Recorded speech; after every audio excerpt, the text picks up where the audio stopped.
السلام عليكم ورحمة الله. بسم الله والحمد لله والصلاة والسلام على رسول الله صلى الله عليه وسلم، وبعد، فما زال الحديث بنا موصولا عن الذين لا يحبهم الله.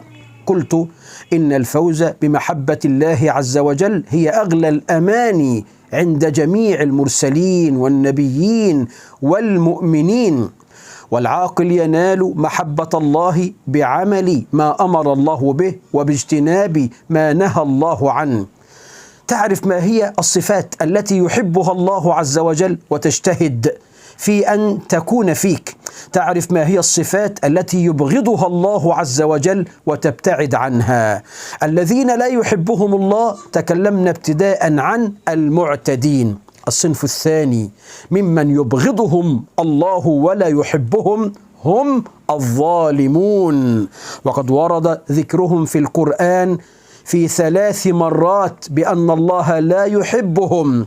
منه قول ربنا في آل عمران: وأما الذين آمنوا وعملوا الصالحات فيوفيهم أجورهم والله لا يحب الظالمين. ومنه قول ربنا في آل عمران أيضا: إن يمسسكم قرح فقد مس القوم قرح مثله وتلك الأيام نداولها بين الناس وليعلم الله الذين آمنوا ويتخذ منكم شهداء والله لا يحب الظالمين. ومنه قول ربنا في سورة الشورى: وجزاء سيئة سيئة مثلها فمن عفا وأصلح فأجره على الله إنه لا يحب الظالمين. فأخبر ربنا في قرآنه في 3 آيات أنه يبغض الظلمة ولا يحب الظالمين. وكيف يحبهم ربنا وهو العدل الذي قال عن نفسه: وما ربك بظلام للعبيد، وقال عن نفسه: إن الله لا يظلم الناس شيئا جل جلاله. ما هو الظلم؟ الظلم هو وضع الشيء في غير موضعه ومجاوزة الحق والتعدي على الآخرين في أموالهم وأعراضهم وأنفسهم.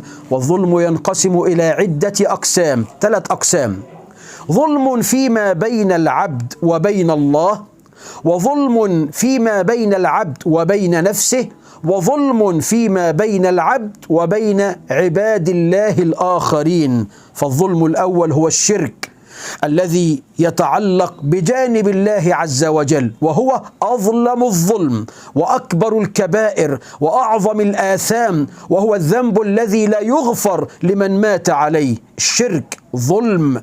ربنا خلقك ورزقك ووهبك النعم ثم تعبد غيره، يا ظالم، تضع العبادة لغير صاحبها.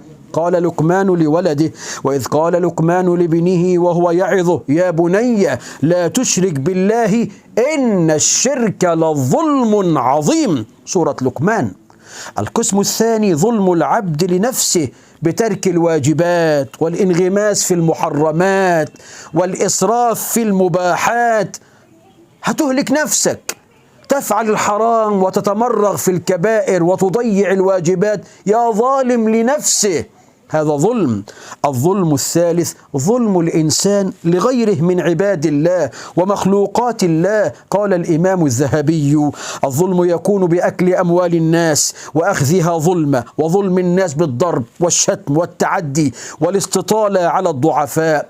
وهذا أنس ابن مالك رضي الله عنه يحدث عن رسول الله صلى الله عليه وسلم أنه قال: الظلم 3: فظلم لا يغفره الله، وظلم يغفره، وظلم لا يتركه. فأما الظلم الذي لا يغفره فالشرك.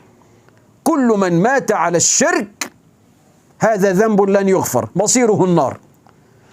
إن الله لا يغفر أن يشرك به، يعني لمن مات على الشرك، ويغفر ما دون ذلك لمن يشاء. نعم. قال: فأما الظلم الذي لا يغفره الله فالشرك. ده كلام سيدنا النبي. قال تعالى: إن الشرك لظلم عظيم. وأما الظلم الذي يغفره فظلم العباد لأنفسهم.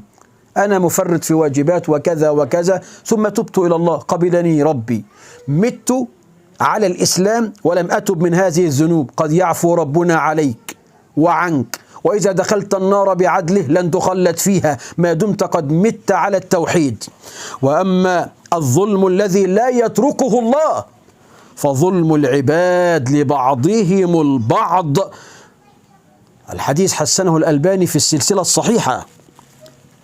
في الآخرة حاجة اسمها قنطرة المظالم يا أخوانا، بعد ما تعدي من على الصراط وأهاويل الصراط قبل الجنة في قنطرة المظالم يتقاص الناس فيها حقوقهم. يا رب فلان ضربني، فلان شتمني، فلان أكل مالي، فلان خاض في عرضي، فلان ظلمني، أريد حقي، فتأخذ من حسناته. فإذا فنيت حسناته قبل أن يقضى ما عليه طرح من سيئات الناس على سيئاته فطرح في النار. وده اللي النبي قال فيه: أتدرون من المفلس؟ قالوا: المفلس فينا من لا درهم له ولا متاع. قال: المفلس من أمتي من يأتي يوم القيامة بصلاة وزكاة وصيام، ولكنه يأتي وقد شتم هذا وقذف هذا وسفك دم هذا وأكل مال هذا وفعل كذا وكذا، فيأخذ هذا من حسناته وهذا من حسناته. فإذا فنيت حسناته قبل أن يقضى الذي عليه طرح من سيئاتهم على سيئاته ثم طرح في النار. ربنا ما بيحبش المعتدين، إياك أن تكون من المعتدين. ربنا لا يحب الظلمة، إياك أن تكون من الظالمين ولا من أعوان الظالمين. دول ربنا بيبغضهم وتنتظرهم النار. قال الله عز وجل: وقد خاب من حمل ظلما. نسأل الله أن يجعلنا من أهل القسط وألا يجعلنا أبدا من الظالمين ولا من أعوان الظالمين. أقول قولي هذا وأستغفر الله لي ولكم. السلام عليكم ورحمة الله.